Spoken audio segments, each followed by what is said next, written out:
Good morning all my dear students. तो पिछले lecture तक में हम लोग एटम के बारे में बेसिकली पढ़ चुके थे, मॉलिक्यूल के बारे में पढ़ चुके थे, कंपाउंड के बारे में पढ़ चुके थे।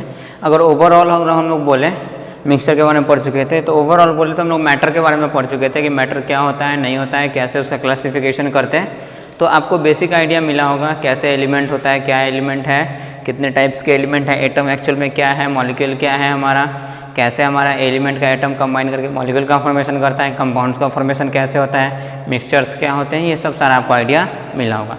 तो आज के लेक्चर में हम लोग अपने चैप्टर को प्रोसीड करते हैं। मतलब एक्चुअल में अगर आप एनसीईआरटी से देखोगे केमिस्ट्री की बुक से 11th की, तो हमारा फर्स्ट चैप्टर अभी हम लोग स्टार्ट करने जा रहे हैं। उधर में इधर से ही स्टार्ट है हमारा केमिकल कॉम्बिनेशन के लॉज। ये सबसे पहले हमारा जो भी था बेसिक, बट इसको भी हम लोग बेसिक कॉन्सेप्ट्स में ही काउंट करते हैं। हमारा जो रियल में फर्स्ट चैप्टर स्टार्ट होगा that will start with the mole concept, जिसको हम लोग स्टोइकियोमेट्री बोलते हैं। ठीक है, आई बात समझे। तो अभी हम लोग बेसिक से ही एक आध लेक्चर जो भी है, बट ये एनसीईआरटी के लेक्चर के मतलब एनसीईआरटी के चैप्टर के थ्रू हमारा, और आप एनसीईआरटी की बुक देखोगे तो हमारा फर्स्ट चैप्टर स्टार्ट आज के लेक्चर में हो चुका है। ठीक है, आई बात समझ में। काउंट हम लोग इसको बेसिक्स में ही करते हैं। तो हम लोग पढ़ते हैं लॉ ऑफ केमिकल कॉम्बिनेशन। ठीक है, केमिकल कॉम्बिनेशन का लॉ। लेकिन इस केमिकल कॉम्बिनेशन के लॉ को पढ़ने से पहले हम लोग को कुछ आइडिया लेना पड़ेगा कि क्या क्या चीज़ हमारा केमिकल रिएक्शंस ये सब होते हैं नहीं होते हैं वो सब।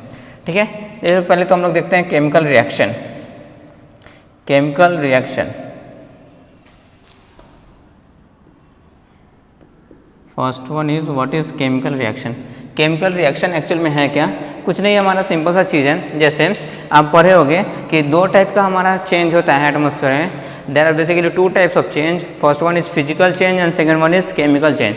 Physical change is the reversible change. जैसे फॉर एग्जांपल एक रबर को मैंने लिया और उसको स्ट्रेच कर दिया, जैसे ही आप उसको रिलीज करोगे वापस से अपने पोजीशन पे चला जाएगा, that change is basically physical change. या फिर आप वाटर को लो, उसको बॉयल कर दो, मतलब लिक्विड स्टेट से उसको वेपर स्टेट में कन्वर्ट कर दो, वापस से वो वेपर स्टेट से कौन से स्टेट में कन्वर्ट किया जा सकता है, लिक्विड स्टेट में। मतलब this type of change is called physical change. मतलब that type of change which is reversible in nature, जिसको हम लोग वापस से रिवर्स कर सकते हैं, that is physical change. Whereas that type of change which is non reversible, जिसको हम लोग रिवर्स नहीं कर सकते हैं, दैट इज केमिकल चेंज। जैसे फॉर एग्जांपल पेपर को आप बर्न कर दीजिए, that is chemical change.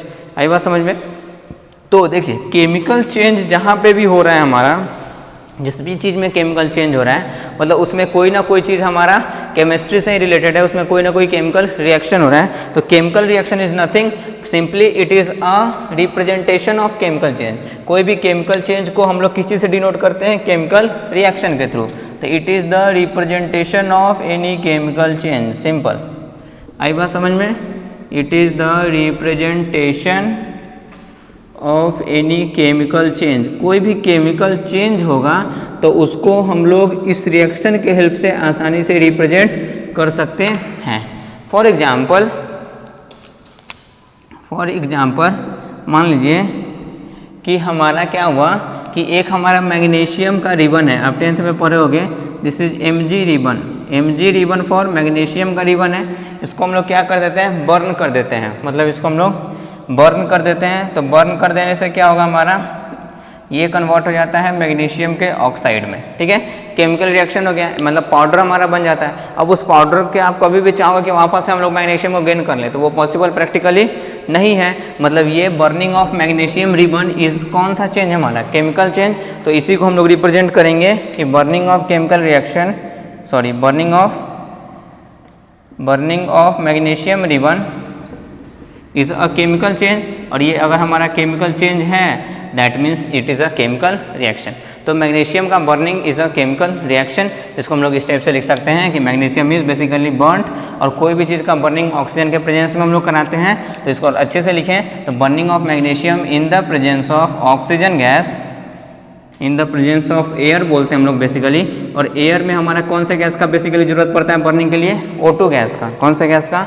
O2 gas का। तो burning of magnesium ribbon in the presence of oxygen gas to form powder of magnesium oxide, to form powder of magnesium oxide is a chemical change.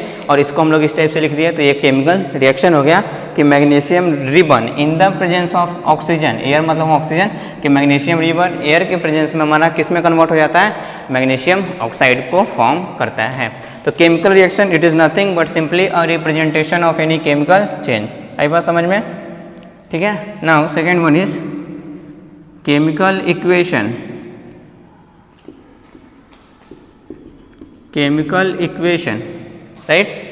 Chemical equation क्या है? तो chemical equation is the representation of chemical reaction. Chemical reaction जो हो रहा है हमारा, उसका हम लोग रिप्रेजेंटेशन करते हैं। और रिप्रेजेंटेशन कैसे कर सकते हैं? यूजिंग एलिमेंट या जो भी कंपाउंड है उसका सिंबल, फॉर्मूला, ये सब के यूज से that representation of any chemical reaction is basically chemical equation. तो representation of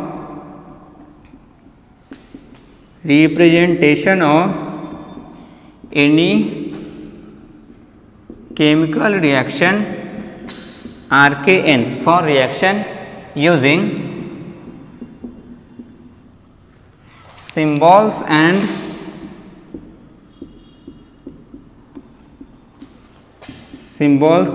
formulas of chemical species. Representation of any chemical reaction using symbols and formulas of any chemical species is called basically chemical equation. जैसे इस case में ये हमारा जो ये statement इतना बड़ा सा लिखा हुआ है, this is a chemical reaction, it is a chemical change and hence it is a chemical reaction. अगर इसका हम लोग केमिकल इक्वेशन लिखें तो इस केस में हो क्या रहा है हमारा? तो मैग्नीशियम रिबन, Mg का रिबन है मैग्नीशियम का, दैट मीन्स हो क्या रहा है हमारा रिएक्शन? तो मैग्नीशियम है हमारा Mg, वो किसके साथ हमारा? In the presence of air. और एयर में कौन सा गैस? Oxygen gas. मतलब ऑक्सीजन गैस के साथ वो जुड़ रहा है, तो Mg plus which gas? It is combining with basically oxygen gas to form magnesium oxide. अब मैग्नीशियम ऑक्साइड का आपको फॉर्मूला लिखना है, पिछले केस में हम आपको पढ़ा चुके थे मैग्नीशियम ऑक्साइड। तो शुरुआत में मैग्नीशियम, तो Mg oxide for O। Magnesium पे हम लोग देखे थे इसका वैलेंसी +2, इसका -2, और कैंसिल करेंगे तो 1 टाइम कैंसिल हो जाएगा। तो फॉर्मूला क्या आ जाएगा? Simply MgO, this is magnesium oxide. तो magnesium in the presence of air मतलब O2 के साथ जुड़ करके क्या फॉर्म करता है? फॉर्म मतलब गिव्स, एरो मतलब इट गिव्स, ये दोनों आपस में जुड़ करके देगा हम लोग क्या चीज़? Magnesium oxide.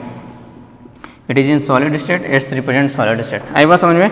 तो ये जो बेसिकली हम लोग अभी मैथमेटिकल इक्वेशन लिखे हैं पॉजिटिव साइन के साथ, इसका सिंबल, फॉर्मूला, ये सब की हेल्प से, एरो ये सब की हेल्प से, this is the representation of any chemical reaction and hence it is called chemical equation. इसी को हम लोग क्या बोलते हैं? बेसिकली केमिकल इक्वेशन बोलते हैं। आई बात समझ में? 2 पार्ट है इसमें आपका। अगर किसी भी केमिकल इक्वेशन में देखेंगे हम लोग तो 2 पार्ट, एक एरो के राइट साइड वाला पार्ट, एक एरो के लेफ्ट साइड वाला पार्ट। आई बात समझ में?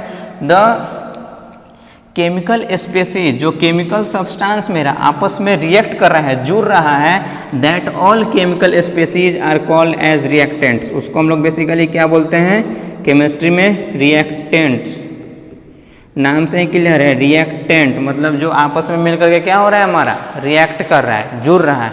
Where as the chemical species which is newly form, जो नया बना है by the combining of reactant, उसको हम लोग बोलते हैं बेसिकली प्रोडक्ट। प्रोडक्ट मतलब जो चीज़ हम लोग को मिल रहा है। आई बात समझ में?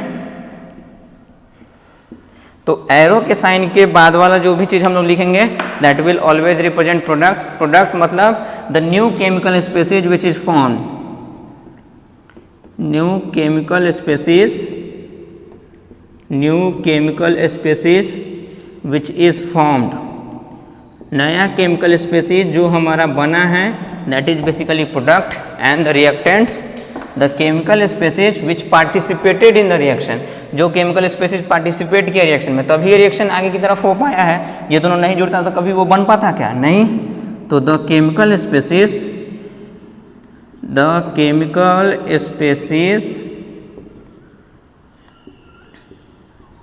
which participated in the reaction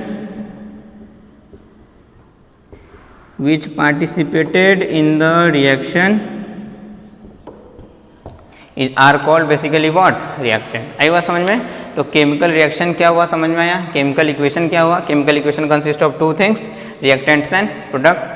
आई बात समझ में? आपको बैलेंसिंग ऑफ केमिकल रिएक्शन आता ही होगा। केमिकल इक्वेशन को कैसे बैलेंस करते हैं हम लोग? ऐसे तो बहुत सारे मेथड्स होते हैं बैलेंस करने का जो हम लोग 11th में सीखेंगे, बट अभी हम लोग क्या बोलते हैं? हीट एंड ट्रायल मेथड से, मतलब कुछ कुछ वैल्यू अपने से पुट कर करके बैलेंस करते हैं। जैसे इस केस में अगर बैलेंस करना पड़ेगा तो हम लोग एटम्स को बैलेंस करते हैं। इधर में मैग्नीशियम एक एटम है इसका, तो इधर में मैग्नीशियम का 1 एटम है। इधर में ऑक्सीजन है कितने एटम्स है 2, बट इधर में ऑक्सीजन कितने एटम्स है 1, तो इधर में हम लोग 2 से आगे मल्टीप्लाई कर देंगे तो ऑक्सीजन का कितने एटम्स हो गया 2, लेकिन साथ में मैग्नीशियम का भी कितना हो गया 2, तो मैग्नीशियम का भी 2 कर देंगे। अब तो बैलेंस हो गया, 2 मैग्नीशियम 2 मैग्नीशियम, ऑक्सीजन 2 ऑक्सीजन। एक बात समझ में, तो हीट एंड ट्रायल ऐसे हम लोग बैलेंस करते हैं। Now let's come to our chemical combination. Chemical combination मतलब यही कि 2 या 2 से ज़्यादा केमिकल स्पेसिस का आपस में कंबाइन करना और कुछ नया नया न्यू टाइप का केमिकल स्पेसिस को प्रोड्यूस करना। क्लियर? मतलब एनी हाउ केमिकल रिएक्शन कहने का मतलब हो गया।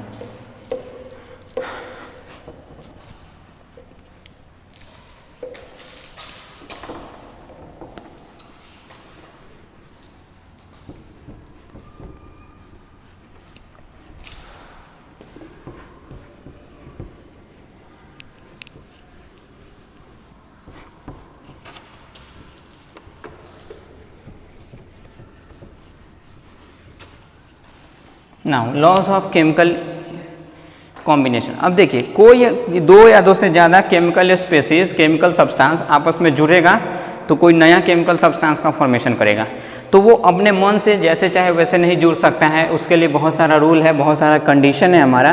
तो वही रूल या लॉ हम लोग पढ़ते हैं कि कोई 2 या 2 से ज़्यादा केमिकल स्पेसीज आपस में कंबाइन किस किस कंडीशन पे कर सकता है और वो कंबाइन करेगा तो क्या क्या चीज़ होगा। तो there are basically 4 laws of chemical combination. हम लोग के पास टोटल 4 लॉ है केमिकल कॉम्बिनेशन का, जिसमें से फर्स्ट है हमारा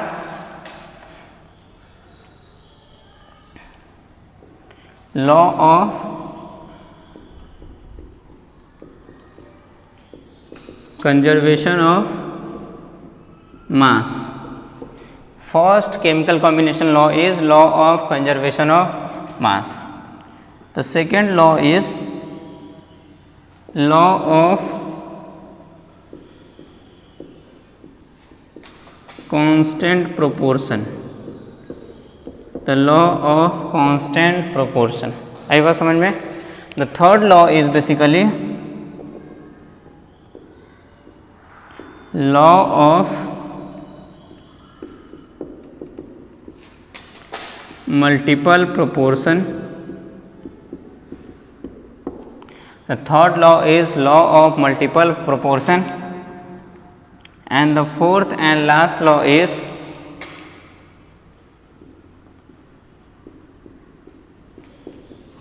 Gay-Lussac's law of constant volumes। आई बात समझ में? तो हमारे पास टोटल 4 लॉ है। Law of conservation of mass, law of constant proportion या फिर उसी को हम लोग डेफिनिट प्रोपोर्शन बोलते हैं, लॉ ऑफ मल्टीपल प्रोपोर्शन, और गे-ल्यूसैक लॉ ऑफ कांस्टेंट वॉल्यूम या फिर गे-ल्यूसैक लॉ ऑफ कांस्टेंट वॉल्यूम या फिर गैसियस वॉल्यूम बोलते हैं ऑफ गैसेस। ठीक है, आई बात समझे? तो हम लोग बारी बारी से सारे लॉ को पढ़ते हैं। ये लॉ को हम लोग खत्म करेंगे, देन हम लोग फर्स्ट चैप्टर की तरफ प्रोसीड करेंगे। ये लॉ ये सब आपको बेसिक जानना जरूरी है, क्योंकि कहीं भी केमिकल रिएक्शन ये सब आप लिखोगे तो ये लॉ हमेशा फॉलो होना चाहिए। अगर नहीं होता है तो फिर हमारा केमिकल रिएक्शन लिखा हुआ गलत है, क्योंकि हम लोग केमिस्ट्री पढ़ रहे हैं तो हम बहुत ज़्यादा केमिकल रिएक्शन करवाएंगे, तो ये सब लॉ नहीं पता रहेगा तो आपको मिस्टेक पता करने में मुश्किलें आएंगी, इसलिए हम लोग इसको पढ़ते हैं। तो हम लोग स्टार्ट करते हैं फर्स्ट से। ये चारों आप कॉपी कर लीजिए, पॉज करके वीडियो को। फर्स्ट से हम लोग प्रोसीड करते हैं।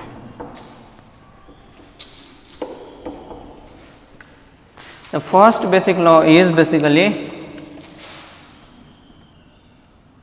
Law of conservation of mass. Simple सा लॉ है, नाम से ही क्लियर है कि कोई भी जब केमिकल रिएक्शन होगा, कंजर्वेशन मतलब कि बचा, मतलब कंजर्वेशन मतलब कंजर्व्ड रहेगा, वो हमारा बर्बाद डिस्ट्रॉय नहीं हो सकता है। आई बात समझ में? कंजर्वेशन ऑफ मास कहने का मतलब ये हो गया कि कोई भी हमारा जब केमिकल रिएक्शन होगा तो उसमें मास हमेशा कंजर्व्ड रहेगा। जितना मास हम लोग पहले लिए थे, हम लोग का कोई वो केमिकल रिएक्शन हो गया, कोई नया चीज़ हमारा बन चुका है, तो ऐसा नहीं कि मास चेंज कर जाएगा। 5 ग्राम लिए 10 ग्राम में हो गया, ऐसा कभी भी नहीं होगा। 5 ग्राम लिए तो 5 ग्राम ही रहेगा। This is basically the law of conservation of mass. तो this law simply states that mass is not changed in a chemical reaction। कहने का मतलब ये है कि रिएक्टेंट हमारा कन्वर्ट हो रहा है प्रोडक्ट में, तो रिएक्टेंट का कुछ और मास था और प्रोडक्ट कुछ और मास का बन गया, ऐसा कभी भी पॉसिबल नहीं है। मास हमेशा क्या होता है, कंजर्व्ड होता है। That means this law of conservation of mass states that in any chemical reaction,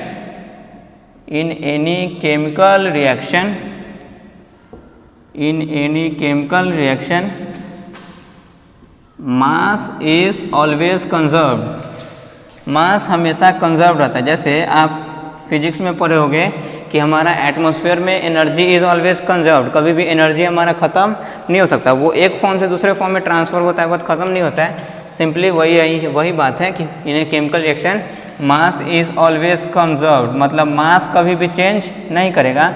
ऐसा मान लीजिए कोई केमिकल रिएक्शन है हमारा, एक केमिकल रिएक्शन सपोज कीजिए ये है कि A plus B this both combine to give C plus D। For example this is a chemical reaction in which A and B are reactants obviously, क्योंकि यही दोनों आपस में रिएक्ट कर रहे हैं, and C and D are what, products. तो इस केस में इस कंजर्वेशन के लॉ से हम लोग यही बोल रहे हैं कि कोई भी केमिकल रिएक्शन होगा तो मास हमेशा कंजर्व रहेगा, मतलब रिएक्टेंट का हम लोग जितना मास लेंगे प्रोडक्ट भी उतना ही मास का बनेगा, उससे ज़्यादा नहीं उससे कम नहीं बना, तभी तो मास जितना ली तो उतना कंजर्व रह गया।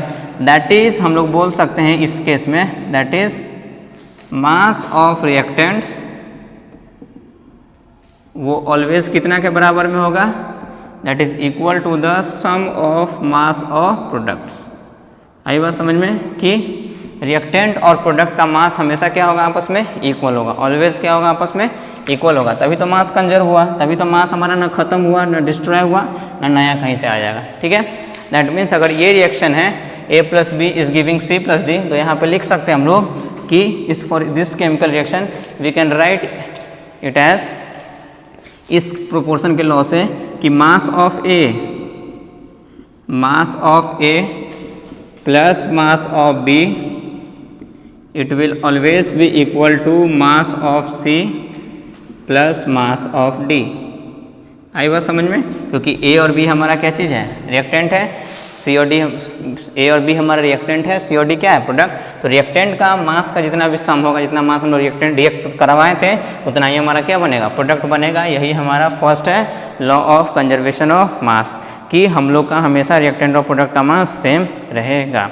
आई बात समझ में, क्लियर। देखिए बट प्रैक्टिकली जब हम लोग एक्सपेरिमेंट कर रहे होते हैं लेबोरेटरी में, देखिए जब कभी हम लोग लैब में एक्सपेरिमेंट कर रहे होते हैं कि लैब में अगर रियल में A और B को आपस में रिएक्ट कराते तो वो थोड़ी देर बाद रिएक्शन के बाद C और D बनता, तो लैब में कभी भी हमारा ये लॉ 100 आउट ऑफ 100% फॉलो नहीं हो सकता है। क्यों नहीं हो सकता है, क्योंकि जब हम लोग लैब में एक्सपेरिमेंट कराते हैं, मान लीजिए इस एक्सपेरिमेंट को कराने के लिए कोई भी एक्सपेरिमेंट डिफरेंट कंडीशंस पे होते हैं, किसी के लिए टेम्परेचर मान लीजिए कि 25 डिग्री सेल्सियस रिक्वायर्ड है, किसी के लिए प्रेशर हमारा 1 atm रिक्वायर्ड है, समथिंग लाइक दैट। तो हर रिएक्शन को प्रोसीड करने के लिए या फिर होने के लिए, अकर करने के लिए पार्टिकुलर हमारा कुछ कंडीशंस होते हैं। जब तक वो कंडीशन फुलफिल नहीं होगा तब तक कोई भी केमिकल रिएक्शन होने वाला नहीं है हमारा, वो कभी भी नहीं होता है।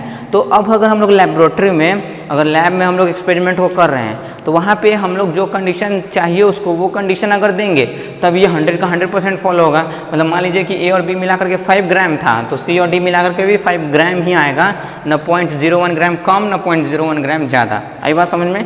लेकिन एक्चुअल में रियल लाइफ में ऐसा पॉसिबल नहीं हो पाता है। क्यों? क्योंकि जब हम लोग करवाते हैं लैब में तो वहाँ पे एटमॉस्फेयर खुला हुआ है, तो हो सकता है हमको टेम्परेचर चाहिए था 30 डिग्री सेल्सियस, मिल रहा है उसको 25 डिग्री सेल्सियस ही। तो हो सकता है कि प्रेशर कुछ और चाहिए था, प्रेशर उसको कुछ और मिल रहा है, तो वहाँ पे थोड़ा बहुत घट जाता है, लेकिन बहुत ज़्यादा डिफरेंस नहीं। जैसे अगर रिएक्टेंट का मास मान लीजिए कि 5 ग्राम है तो प्रोडक्ट का मास हो सकता है कि 4.9 ग्राम हो जाए और 0.1 ग्राम कम, या फिर 5.1 ग्राम, मतलब या तो थोड़ा सा घट जाए थोड़ा सा बढ़ जाए। ऐसा नहीं कि ये 5 था तो ये 4 ग्राम हो जाएगा, तब तो गलत ही आ गया, मतलब उतना भी डिफरेंस नहीं होता है। मतलब it is not 100% followed in a practical life. Practical life में हमारा ये 100% फॉलो कभी भी नहीं आता है, नहीं होता है, क्योंकि हमारा बहुत सारे कंडीशंस पे रिएक्शन होना होता है, उतना कंडीशन हम लोग फुलफिल नहीं कर पाते हैं, इस वजह से थोड़ा बहुत एरर रह जाता है। आई बात समझ में, क्लियर है? होप आपको बातें समझ में आई होगी, ठीक है। तो एज यूजुअल ऐसे हमारा किसी भी हमारा केमिकल रिएक्शन में रिएक्टेंट और प्रोडक्ट दोनों का मास ऑलवेज हमारा क्या रहता है, वो कंजर्व, वो मतलब जितना हम लोग लिए थे उतना ही रहेगा बाद में भी। जैसे फॉर एग्जांपल मान लीजिए कि हम लोग एक रिएक्शन लेते हैं, अभी जो हम लोग केमिकल रिएक्शन लिखे तो वही केमिकल रिएक्शन लेते हैं। फॉर एग्जांपल नंबर 1, ठीक है, मान लीजिए कि मैग्नीशियम था, वो किसके साथ हमारा रिएक्ट कर रहा था, ऑक्सीजन गैस के साथ रिएक्ट कर रहा था, तब हमारा क्या बना रहा था, मैग्नीशियम ऑक्साइड बना रहा था, ठीक है। तो ये हमारा केमिकल रिएक्शन है, तो इसमें भी मास हमेशा क्या होना चाहिए, कंजर्व होना चाहिए। तो जितना मास हम लोग रिएक्टेंट का लेंगे उतना ही मास हमारा किस चीज़ का मिलना चाहिए, प्रोडक्ट का मिलना चाहिए। अरे होना चाहिए नहीं होना चाहिए, चलिए आइए चेक कर लेते हैं, क्योंकि सारे का तो एटॉमिक मास मॉलिक्यूलर मास हम लोग को पता है ही ना, तो मास निकाल लेते हैं। लेकिन कोई भी केमिकल रिएक्शन लिखने से पहले हम लोग उसको बैलेंस करेंगे, तो विदाउट बैलेंस्ड इक्वेशन नहीं रहेगा तो वो केमिकल रिएक्शन कभी भी सही नहीं है। तो फर्स्ट वर्क हमेशा होता है केमिकल रिएक्शन लिखते हैं उसको बैलेंस करना, विदाउट बैलेंसिंग हम लोग को सही डाटा कभी भी नहीं मिलेगा। मैग्नीशियम 1 है इधर, मैग्नीशियम का 1 एटम इधर भी है, बैलेंसिंग हो आपको आती होगी। ऑक्सीजन का 2 एटम्स है इधर, और ऑक्सीजन का 1 ही एटम है इधर। इधर 2 करने के लिए हम लोग नीचे कभी भी नहीं बढ़ाते हैं, आगे में बढ़ाते हैं, तो 2 कर दिए तो ऑक्सीजन का 2 एटम्स हो गया, ठीक है। तो ऑक्सीजन तो ठीक हो गया कि 2 इधर भी 2 इधर भी, बट मैग्नीशियम का भी 2 एटम्स हो गया, तो 2 मैग्नीशियम का भी इधर कर देंगे। अब ये हमारा बैलेंस हो चुका है, क्लियर। अब इसमें अगर हम लोग मास ऑफ रिएक्टेंट निकालने की कोशिश करें, एम रिएक्टेंट मतलब मास ऑफ रिएक्टेंट, क्लियर। तो रिएक्टेंट में है क्या हमारा, मैग्नीशियम और क्या चीज़, ऑक्सीजन, यही तो है रिएक्टेंट।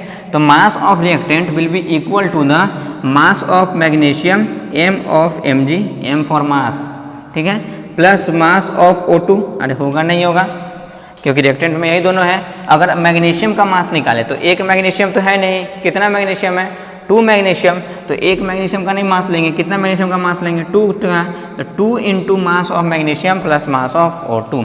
अगर मैग्नीशियम का एटॉमिक मास आपको याद होगा, एटॉमिक मास ऑफ मैग्नीशियम हमको बता चुके हैं, ये सब ऑलवेज याद रहना चाहिए। नहीं याद है तो दैट इज़, इसका मतलब आप सही से पढ़ाई नहीं कर रहे हो। ये सब चीज़ हमेशा याद होना चाहिए, नहीं तो बहुत बुरा स्थिति होने वाला है, प्लीज़। तो मैग्नीशियम का हमारा मास होता है, एक मैग्नीशियम के एटम का मास होता है 24 AMU या फिर 24 U। यहाँ पे कितना है 2, तो 2 इंटू 24 U, ठीक है, प्लस ऑक्सीजन की अगर बात करें तो एक ऑक्सीजन का हमारा होता है यहाँ पे O2 है, मतलब 2 ऑक्सीजन का निकालना है ना साथ में, एक ऑक्सीजन का होता है हमारा 16, तो 2 का कितना हो जाएगा, तो 2 इंटू 16U। तो अगर हम लोग चेक करें तो 2 into 24U is 48U and 2 into 16U is 32U। और कैलकुलेट करें तो 8 to 10U, तो U ही रह जाएगा, मतलब MU या U हम लोग लिखते हैं, MU काफ़ी बड़ा है इसलिए U लिखते चलते हैं। 8 to 10 4 3 7 1 8, मतलब रिएक्टेंट का हमारा कितना आ गया 80 AMU और 80U, क्लियर।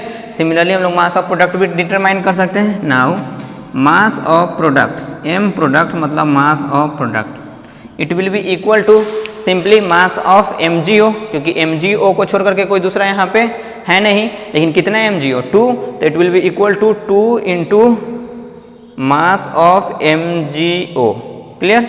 अब MgO का अगर हम लोग मास निकालेंगे तो MgO, ठीक है, इसमें मैग्नीशियम और ऑक्सीजन दोनों है। मैग्नीशियम का हमारा एटॉमिक मास होता है 24 AMU प्लस, क्योंकि साथ में तो जोड़ेंगे ही ना, तभी तो ओवरऑल पूरा का निकलेगा। ऑक्सीजन का होता है कितना 16 AMU, कितना आ गया 6 4 10 1 2 1 3 and 4, मतलब 40U। तो MgO का मास कितना आ गया 40U, तो 2 इंटू 40U दैट मीन्स कितना U आ गया 80U आंसर। अब देखिए रिएक्टेंट का मास इज 80U, प्रोडक्ट का मास इज ऑल्सो 80U, मतलब हमारा इस केमिकल रिएक्शन में मास कंजर्व्ड है कि नहीं है, ऑब्वियसली इस केमिकल रिएक्शन में मास हमारा कंजर्व्ड है, मतलब जितना मास हम लोग रिएक्टेंट का लिए थे उतना ही मास हमारा प्रोडक्ट का मिल चुका है। आई बात समझ में।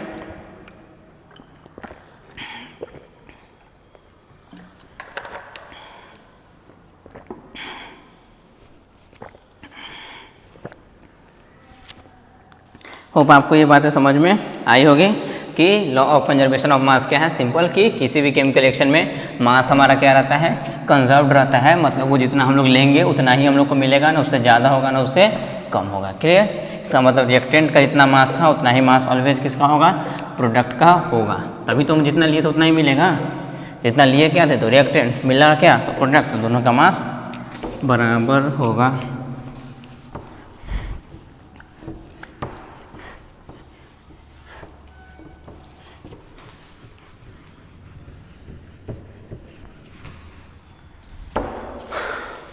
Now our second law. Our second law is basically law of constant और डेफिनिट प्रोपोर्शन।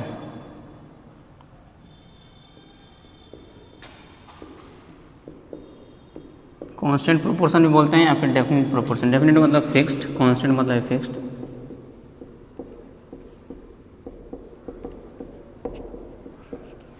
देखिए ये लॉ बेसिकली क्या बोलता है हमारा कि कोई भी हमारा कंपाउंड है, कोई भी हमारा कंपाउंड है, तो कंपाउंड है दैट मीन्स वो हमारा क्या चीज़ होगा, डिफरेंट टाइप के एलिमेंट के कॉम्बिनेशन से बना होगा, डिफरेंट टाइप के एटम से। हम आपको बता चुके थे compounds are those pure substance which are made up of different type of atom.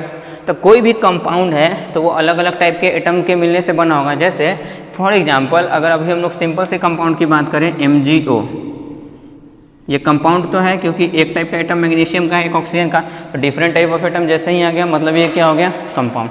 ये लॉ भी सिंपल सा लॉ है, क्या बोलता है कि किसी भी कंपाउंड के फॉर्मेशन में, in the formation of any type of compound, जो भी हमारा एलिमेंट पार्टिसिपेट करता है उसका मास का रेशियो एक टाइप के कंपाउंड के लिए ऑलवेज फिक्स है। जैसे अगर मान लीजिए कि हमको बनाना है मैग्नीशियम का ऑक्साइड, मैग्नीशियम का ऑक्साइड हमको बनाना है यहाँ पे इंडिया में भी, और मैग्नीशियम का ऑक्साइड हम लोग को बनाना है इधर अमेरिका में भी। दोनों जगह हम लोग को बनाना क्या चीज़ है, मैग्नीशियम का ऑक्साइड। अब बनाना है मैग्नीशियम का ऑक्साइड तो ज़रूरत किस किस चीज़ का पड़ेगा, मैग्नीशियम का और ऑक्सीजन का, इसी दोनों चीज़ का हम लोग को ज़रूरत पड़ेगा। अब देखिए अगर यहाँ पे मास का रेशियो निकाले, प्रोपोर्शन मतलब रेशियो, तो वेट का रेशियो या ratio of weights, weight ratio अगर हम लोग कैलकुलेट करें तो वेट रेशियो दो चीज़ के कॉम्बिनेशन से बना है, मैग्नीशियम और ऑक्सीजन, तो it will be equal to the weight of magnesium, ratio मतलब डिवाइड करते हैं ना हम लोग, तो weight of magnesium divided by weight of oxygen. अरे होएगा नहीं होएगा, होएगा।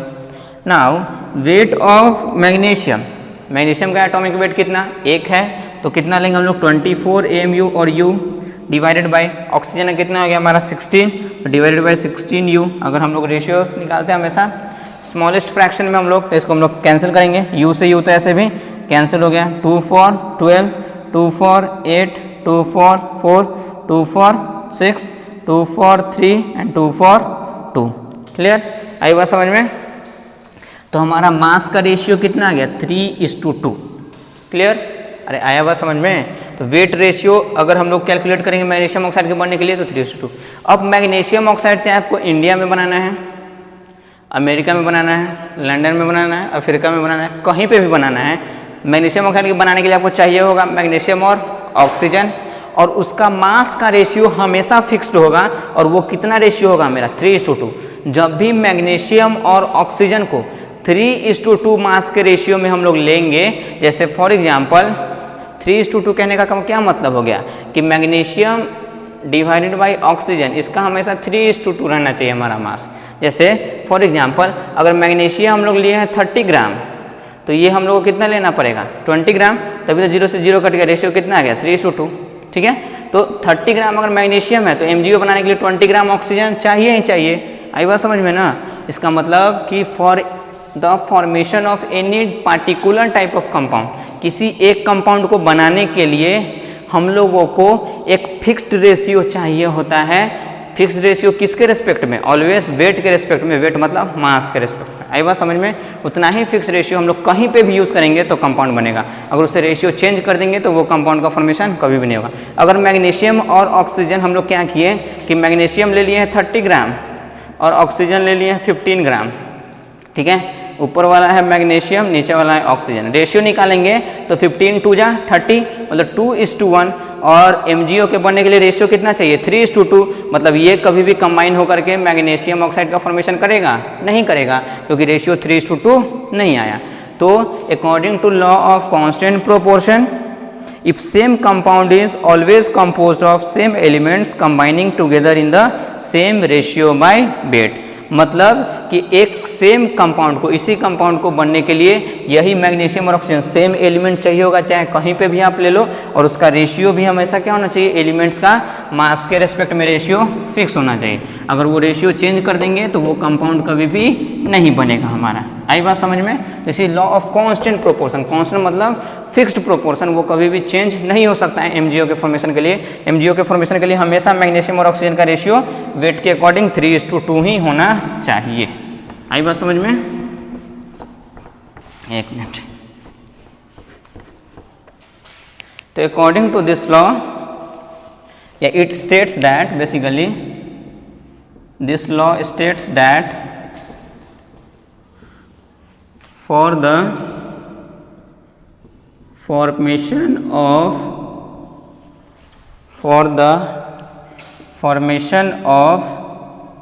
any particular compound, for the formation of any particular compound, किसी एक फिक्स कंपाउंड के फॉर्मेशन के लिए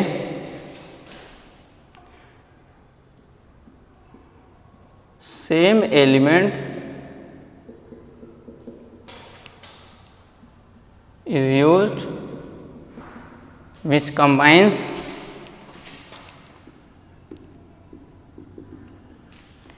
combines in the same ratio by weight।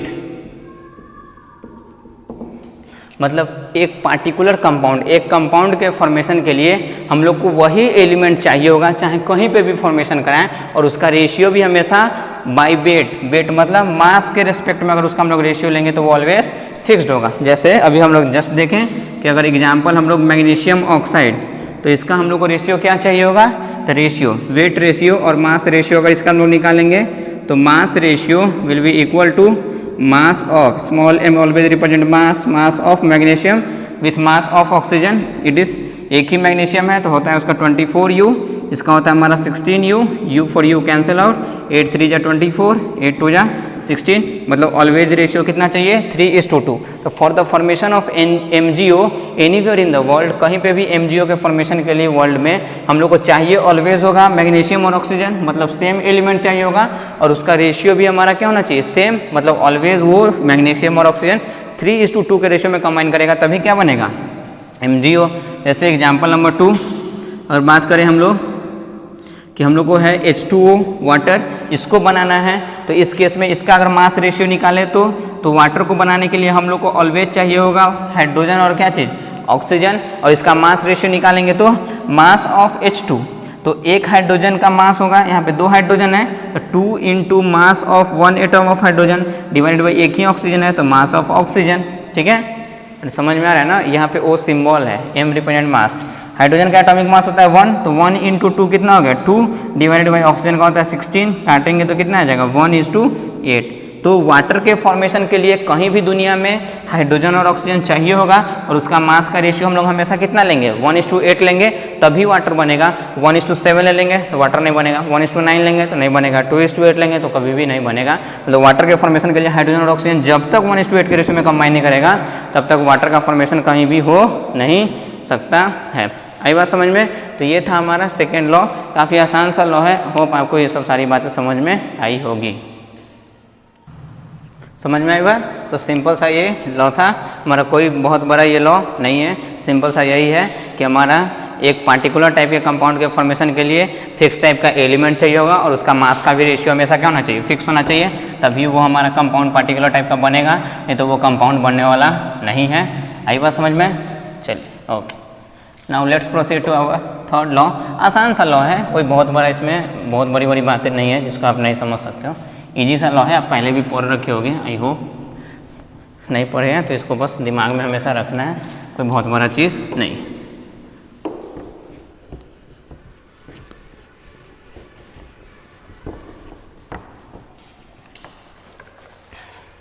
Now let's proceed to our third law,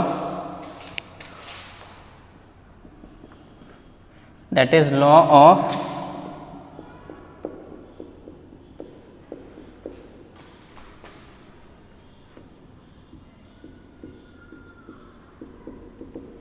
multiple proportion. देखिए ये लॉ क्या बोलता है, ये लॉ भी सिंपल सा है, बहुत कुछ इसमें भारी नहीं है हमारा। लॉ ऑफ मल्टीपल प्रोपोर्शन, देखिए ये लॉ हमारा तब वैलिड होता है जब सेम टाइप का एलिमेंट कंबाइन हो करके हमारा डिफरेंट टाइप का कंपाउंड के फॉर्मेशन का टेंडेंसी रखता है। जैसे फॉर एग्जाम्पल से इस लॉ को पहले समझते हैं। मान लीजिए कि आपके पास है CO for this is known as carbon monoxide, this is basically carbon monoxide, mono मतलब एक, तो मोनोऑक्साइड कार्बन के साथ एक ऑक्सीजन दैट इज मोनोऑक्साइड, और दूसरा होता है carbon dioxide that is basically CO2, it is carbon dioxide. अगर कार्बन मोनोऑक्साइड में देखिए कि कौन कौन के एलिमेंट के कॉम्बिनेशन से बना है, तो it is basically form due to carbon and oxygen. Carbon dioxide की बात करें तो ये भी कार्बन एंड ऑक्सीजन, मतलब यार एलिमेंट तो क्या हो गया, सेम हो गया।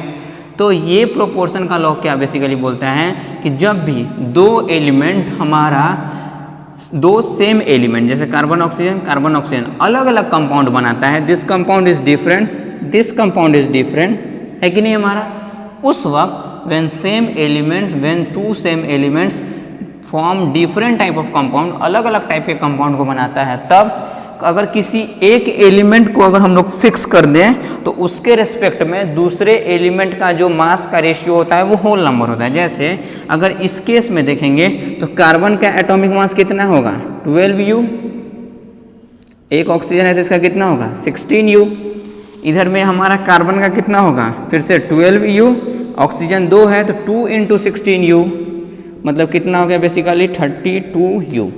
तो अगर एक एलिमेंट का हम लोग मास को फिक्स कर दें तो सपोज मान लीजिए कि हम लोग मास कार्बन का फिक्स कर देते हैं, तो suppose let for 12 AMU mass of carbon, 12 AMU दोनों तरफ से हम लोग मास ले लिए हैं, तो 12 AMU मास इधर से लिए, 12 AMU मास इधर से हम लोग फिक्स कर लिए। तो 12 AMU मास का अगर एक एलिमेंट का हम लोग मास फिक्स कर देंगे तो जो दूसरा एलिमेंट दोनों जगह है उसका मास का रेशियो हमेशा होल नंबर होगा। जैसे 12 AMU कार्बन के लिए ऑक्सीजन का हमारा कितना चाहिए इधर में मास 16 AMU, तो इधर में चाहिए 16 AMU, और इधर में 12 AMU के लिए इसका कितना चाहिए तो 32 AMU, तो इसका 32 AMU। तो जो दूसरा एलिमेंट का अगर हम लोग रेशियो निकालेंगे तो वो ऑलवेज होल नंबर आना चाहिए, कभी भी डेसिमल नहीं आना चाहिए, फ्रैक्शन नहीं आना चाहिए, ऑलवेज होल नंबर। देखिए होल नंबर आ जाएगा, काट दीजिए, 16 × 1 = 16, 16 × 2 = 32, this is basically whole number. Sorry fraction नहीं, मतलब कहने का मतलब ये हो गया हमारा कि उस टाइप से हमारा नहीं आना चाहिए, ऑलवेज होल नंबर का रेशियो आना चाहिए, दैट इज 1:2। क्लियर, समझ में आया बात? तो होल नंबर रेशियो हो गया कि नहीं हो गया हमारा, ठीक है, आई बात समझ में ना। तो अगर हम लोग किसी भी केस में कंबाइन करेंगे तब जब हमारा same element which combine to form different compound, then for the same amount of one element, एक एलिमेंट का अमाउंट सेम कर देने पे जो डिफरेंट जो दूसरा अदर एलिमेंट होता है उसका जो रेशियो होता है उन डिफरेंट कंपाउंड्स में, that is always a whole number, हमेशा कैसा नंबर होगा, होल नंबर ही होगा। आई बात समझ में? तो पहले इसका स्टेटमेंट हम लोग लिख लेते हैं, तो इसका हम लोग स्टेटमेंट लिखते हैं, ठीक है। इफ टू एलिमेंट्स, या इट स्टेट्स दैट, पहले कर लेते हैं हम लोग, it states that for the same two element, for the same two element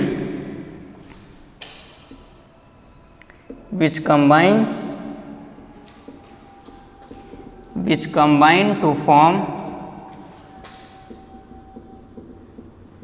different compounds, which combine to form different compounds, comma,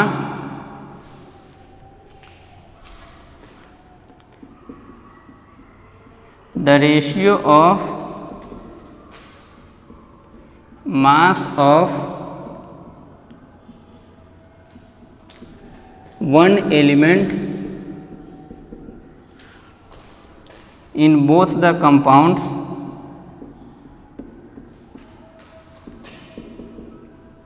is simple whole number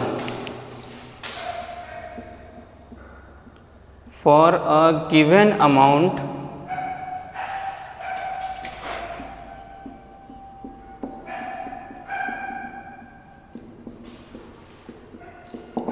for a given mass of the other element।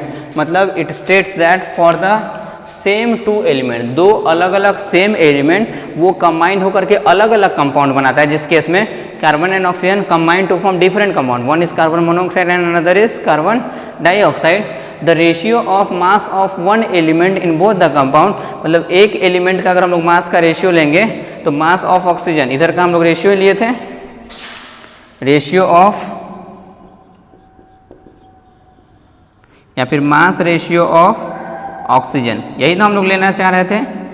तो अगर हम लोग एक element का ratio लेंगे इन both the compound, दोनों compound में, जैसे ऑक्सीजन का इधर में लिए थे 16U, इधर में लिए थे तो 2 × 16U दैट इज 32U। तो इस simple whole number, it's simple whole number होना चाहिए simple for a given mass of other element, मतलब दूसरा एलिमेंट का मास फिक्स करके, जैसे इधर 12U तो 12U हम लोग फिक्स कर दिए, तो for 12U of this 16U of oxygen is required, MU 16MU, for 12MU of this 32MU is required. तो इसका रेशियो हम लोग निकाले तो कैसा रेशियो है, this ratio is a simple whole number ratio. आई बात समझ में, जैसे यह बता। ऐसे फॉर एग्जाम्पल दूसरा भी हम लोग एग्जाम्पल लेकर के समझते हैं। Suppose example number 2, compound is SO2 sulphur dioxide, 2 oxygen is sulphur dioxide,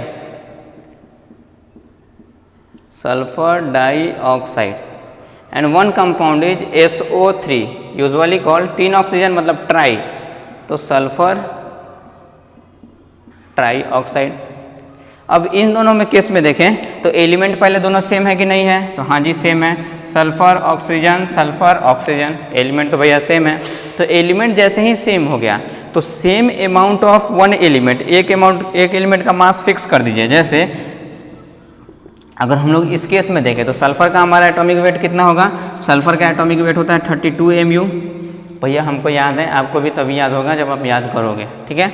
oxygen का निकालेंगे तो एक ऑक्सीजन का होता है 16, 2 ऑक्सीजन है तो 2 × 16U मतलब कितना आ गया 32MU। इधर भी निकालेंगे तो एक सल्फर है तो एक सल्फर का हो गया हमारा 32MU, ऑक्सीजन का निकालेंगे तो 3 × 16U मतलब 48MU, ठीक है। तो for the same amount of one element, तो एक एलिमेंट का अमाउंट फिक्स कर दीजिए। तो मान लीजिए कि सल्फर का ही फिक्स कर देते हैं, हमारा दोनों में सेम ही है इसलिए 32U, तो फॉर 32MU ऑफ सल्फर, मतलब एक एलिमेंट का जो कॉमन है उसका हम लोग मास फिक्स कर देंगे, तो 32MU ऑफ सल्फर रेशियो, और मास रेशियो अब किसका, हमारा ऑक्सीजन ही दूसरा बचा है, मास रेशियो ऑफ ऑक्सीजन अगर दोनों में निकालेंगे तो इधर में ऑक्सीजन टोटल कितना है 32U, इधर में हमारा ऑक्सीजन कितना है 48U, अगर कैंसिल करेंगे तो U से U कैंसिल आउट, 16 2 या 32, 16 3 जा मतलब 2:3, ये भी होल नंबर रेशियो है कि नहीं हमारा। अगर होल नंबर रेशियो नहीं आया मतलब हमारा वो फॉर्मूला या वो कंपाउंड हमारा नहीं बन सकता। आई बात समझ में, this is the basically third law, that is the law of multiple proportion. Hope आपको बातें समझ में आई होंगी, clear. The last and the fourth law is basically हमारा गेल-यूजैक्स लॉ ऑफ गैसियस वॉल्यूम्स। आई बात समझ में, तो उसको हम लोग पढ़ते हैं, वो भी आसान सा लॉ है। लॉ देखिए बहुत कुछ हार्ड नहीं है, इसमें ऐसा नहीं कि बहुत कुछ छुपा हुआ है। जो हम लोगों को ये है सिंपल सा चीज़, स्टेटमेंट, इस चीज़ को समझना है, ये स्टेटमेंट आपको ध्यान में रखना है। बाकी ऐसा कोई इसका हार्ड एंड फास्ट यूज़ हमारा उतना ज़्यादा होता है नहीं। हाँ लेकिन लॉ है केमिकल कॉम्बिनेशन का, तो हम लोग को पता तो होना चाहिए ही ना।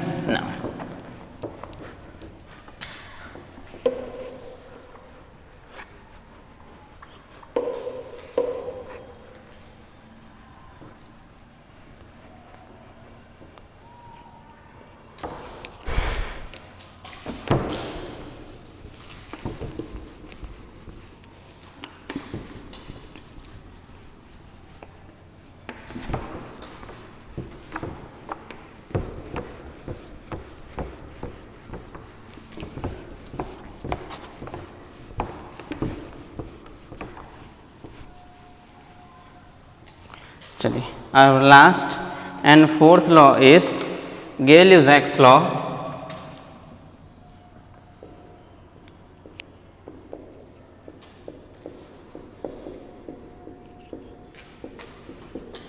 ऑफ गैसियस वॉल्यूम और कांस्टेंट वॉल्यूम ऑफ गैस, कुछ भी हम लोग बोल सकते हैं। देखिए ये लॉ बेसिकली क्या होता है हमारा, ये बोलता है, ये लॉ सिंपल है, नाम से ही क्लियर है, गैसियस वॉल्यूम मतलब गैस के केस में ये बोलता है, this law states basically that कि अगर कोई भी हमारा गैस है और वो गैस आपस में रिएक्ट करके एक नया गैस का ही फॉर्मेशन कर रहा है, मतलब gases react to form a new gas, gas react to form gas, तो अगर हमारा गैस रिएक्ट करता है आपस में और वो गैस ही बनाता है तो उसका जो वॉल्यूम का रेशियो होगा वो ऑलवेज होल नंबर होगा। जैसे पहले इसका हम लोग स्टेटमेंट लिख लेते हैं या फिर इसका पहले हम लोग मीनिंग ही समझ लेते हैं। जैसे मान लीजिए फॉर एग्जांपल आपके पास है H2 हाइड्रोजन गैस, ठीक है, ये किसी दूसरे गैस के साथ कंबाइन करता है, मान लीजिए कि Cl2 गैस, क्लोरीन गैस, और ये दोनों जब आपस में रिएक्ट करता है तब हमारा बनाता है HCl हाइड्रोजन क्लोराइड गैस, ठीक है। तीनों गैस है, पहले तो वही काम जैसे केमिकल रिएक्शन लिखेंगे तो first work is to balance, ठीक है। तो H2 2 हाइड्रोजन 1 हाइड्रोजन मतलब यहाँ पे 2 हाइड्रोजन कर दीजिए, ठीक है, 2 क्लोरीन, अब 2 क्लोरीन भी हो गया मतलब बैलेंस्ड। तो ये भी गैस रिएक्ट भी कर रहा है, गैस प्रोडक्ट भी बन रहा है, क्या चीज़ गैस। तो इस लॉ के अकॉर्डिंग यहाँ जो गैसेज हैं उसका वॉल्यूम का जो रेशियो होगा, वॉल्यूम का रेशियो ऑलवेज होल नंबर होगा। That means according to this law volume of H2 gas divided by volume of Cl2 gas divided by ratio मतलब डिवाइडेड ना, डिवाइडेड बाय वॉल्यूम ऑफ कौन सा gas HCl gas, ये always हमेशा क्या होगा fix होगा। आई बात समझ में। जैसे अगर इसका हम लोग 1 लीटर वॉल्यूम लें तो इसका और इसका में क्या है हमारा, अगर रेशियो देखेंगे तो इस रेशियो को देखेंगे तो हाइड्रोजन के आगे में क्या लगा हुआ है मेरा 1, that means 1 divided by chlorine का वॉल्यूम का रेशियो दैट मीन्स 1, और इसका हमारा कितना था 2। आई बात समझ में क्लियर।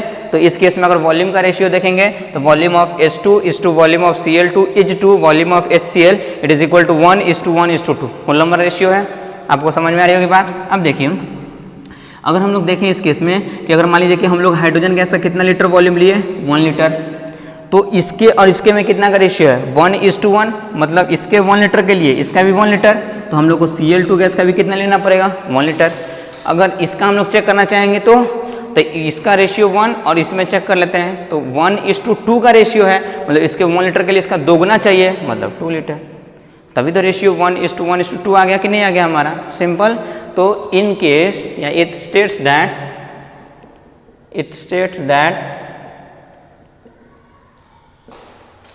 when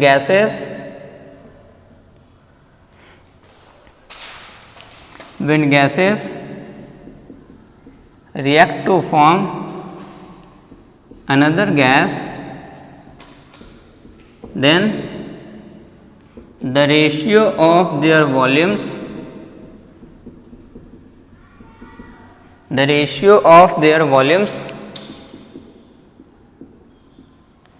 is always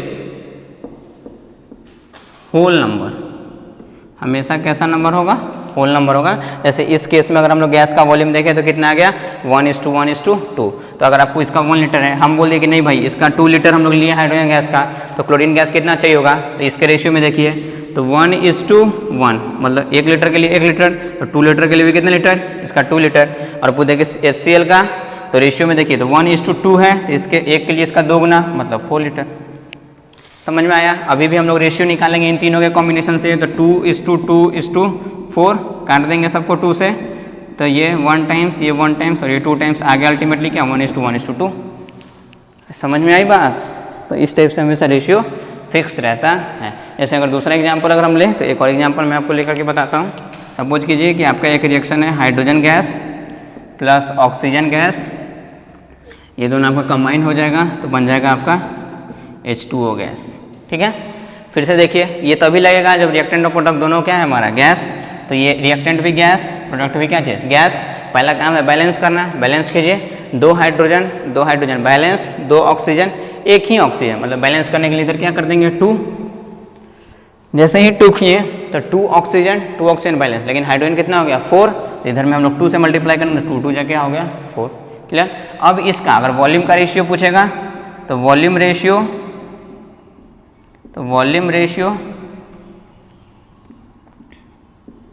कितना आ गया, यहाँ पे आगे 2, यहाँ पे आगे 1, तो 2:1 और यहाँ पे आगे क्या 2, तो 2:1:2, सिंपल। आई बात समझ में। तो अगर आपको दिया हुआ है फिलहाल इसी में दिया हुआ है कि 2 litre of hydrogen gas is present,